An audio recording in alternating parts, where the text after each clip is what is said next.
Good afternoon, Miriam. Good afternoon, ma'am.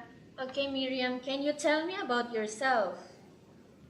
I'm Miriam Cuntig. I'm 27 years old and I am a single mother and I have two kids. I have a few questions for you to answer, Miriam, so let's start. Yes, ma'am. Why do you want to work as a maid?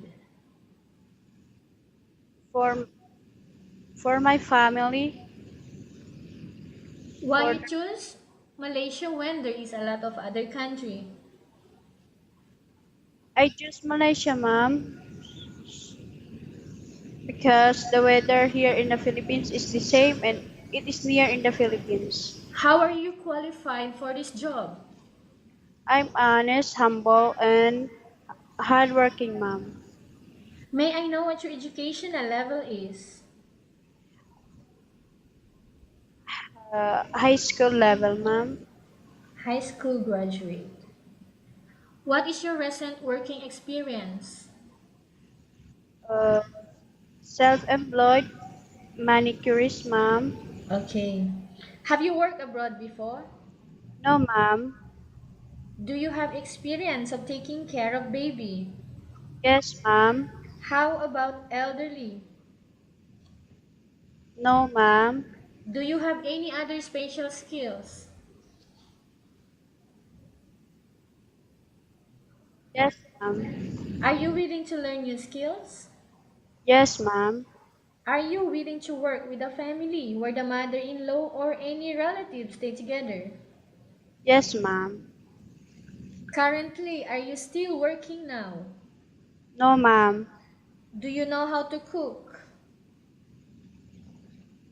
I cook Filipino food, ma'am, only. Are you aware that you will have to do washing, cleaning, ironing, and cooking? Yes, ma'am. From all the house chores that I mentioned to you, Miriam, which do you like most?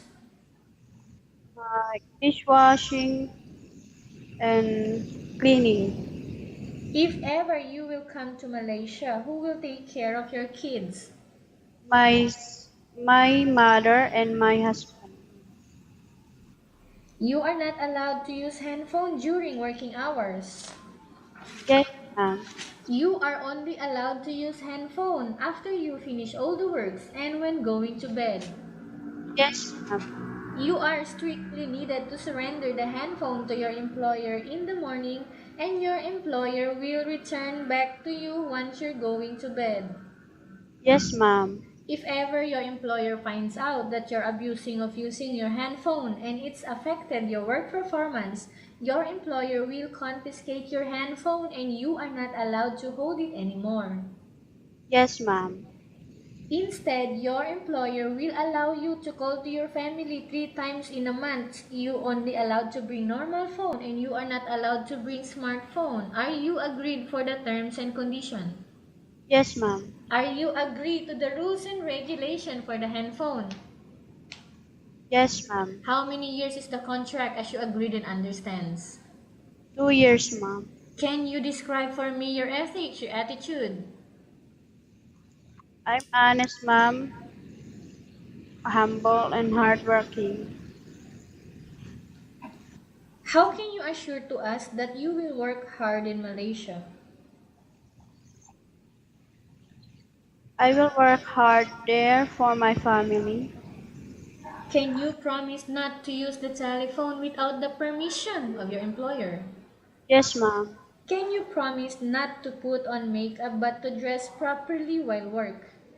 Yes, ma'am. Can you promise not to invite friends and relatives without the consent of your employer? Yes, ma'am.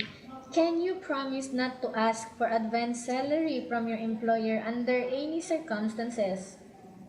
Yes, ma'am. Do you really understand of the rules and regulation of the agency? Yes, ma'am. Do you pay any placement fee for you to come to Malaysia to work as a maid? No, ma'am. Do you have any history of sickness, breast cancer, or any other illness? No, ma'am. Do you have any allergy? Yes, ma'am. Like? Like shrimp, ma'am. Okay. Do you smoke? No, ma'am. Have you undergone any operation? Yes, ma'am. Cesarean. When was that? 2009, ma'am. Are you medically fit or are you fit to work? Fit work, ma'am. Are you in any medication right now? No, ma'am. Are you preferred to work for the employer of any race? Yes, ma'am. Are you preferred to eat the type of food taken by your employer? Yes, ma'am. Are you afraid of being left alone in the house? No, ma'am. Are you afraid of dogs or other pets? No, ma'am. Can you promise to work according to instruction from your employer? Yes, ma'am. Do you have any immediate family working in Malaysia? No, ma'am. Okay, Miriam, we have finished our question section. Let's go to case study. I have a case study here for you and I want you to answer me truthfully. Upon arrival in Malaysia within 6 months only, if ever any of your family members passed away, Miriam, what will you do? I will finish my contract, ma'am. Okay, how about the family members died or passed away in the Philippines? Depends on them, ma'am. Come again? Again, Miriam? It depends on my employer, ma'am. Okay, if the employer don't want you to go back, I will not insist, ma'am. you will not insist. So our contract is how many years? 2 years, ma'am. Okay. What do you want to tell to your employer, Miriam, who are watching your video right now?